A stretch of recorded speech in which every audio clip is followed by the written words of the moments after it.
H1Bs. Who's ready? Hey, just show me a raise of hands if you're ready for H1Bs today. You ready? I know you are, huh? You guys love these things. I do too. I just wish there was more of them, you know?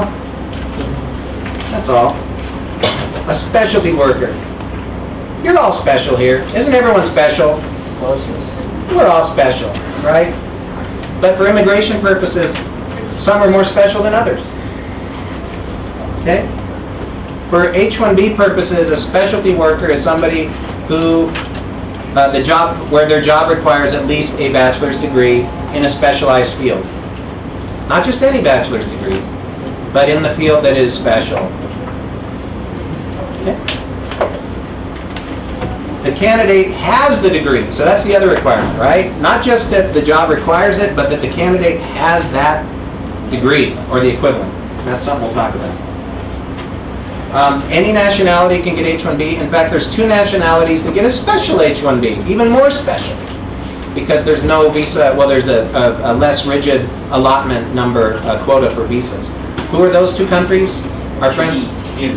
Chile and Singapore. And Singapore's so close, those guys, don't we just love Singapore? I came there on the way into this country and I thought, you know, they're clever people. But Chile, I don't know how they got on there. I know a lot of people from Chile, but, you know, I'm not sure why. I know Singapore, I understand. You know what I mean? They're clever. 6-year limit, generally, on H1B status. There are exceptions for people who are in the green card process for more than a year, or if their I-140 is approved. Those can get extensions beyond 6 years. Otherwise, if you get to the end of your 6 years, you stop. That person's got to go home. That person needs to go home for at least a year and then come back at it for an H1B. If they qualify for some other visa, in the meantime, maybe you can change their status and avoid the 6-year problem, but generally speaking, they're in a pickle. Pickle is a cricket term, isn't it? Is that cricket? Do they say that? That's a baseball term in U.S. Yeah, okay.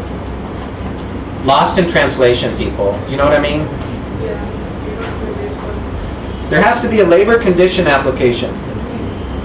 This is a form filed with the Department of Labor. It's not labor certification application, which is the green card path. That's a different road. This is labor condition application. But it's a similar application in that it tells the government, the Department of Labor, that you will pay the person a fair wage for that work, that you will not abuse them in any ways, and we'll cover a little bit more about this later. That labor condition application has to be maintained at the employer's office, usually their corporate office in the U.S., or where the employee is working. And there's a record of it, so that they call it a public access file, which means that if I'm a U.S. worker and I want to know what that Indian brother's getting paid next to me, who's on an H1B in my office, I can go to I can go to my HR department and look at the public access file and see what the job offer said and what is in this labor condition application. I don't know whoever does that, because most people don't know even to do that, but it could happen.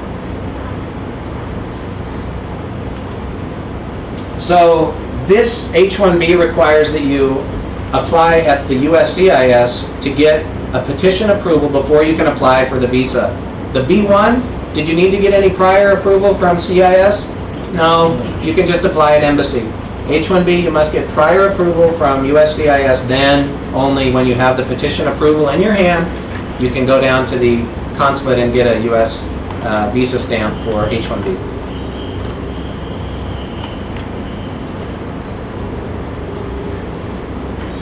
Hey, what do you call the employer? They're also the petitioner. What's the employee? Beneficiary. Man, you guys are smart. You've done a few of these, I assume. I don't know. Most of you. H1B dependents. Who are these people? The spouse, children. Children that are 35 years old with beards? No. Okay. Under 21 with beard is okay. Right? H4 visa is the dependent class. Right? Wife, son, daughter, under 21 children, they're okay. Now, if they get to U.S. and they say, I want to work at Pizza Hut because that looks like fun, do they get to go work? No, there's no work authorization for H4 visa holders.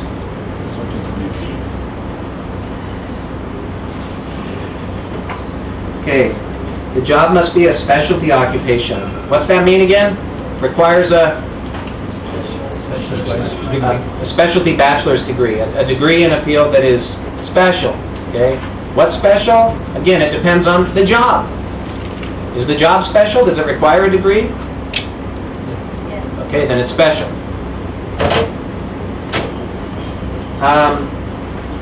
All right, there's definitely room for interpretation here about what is a specialty occupation.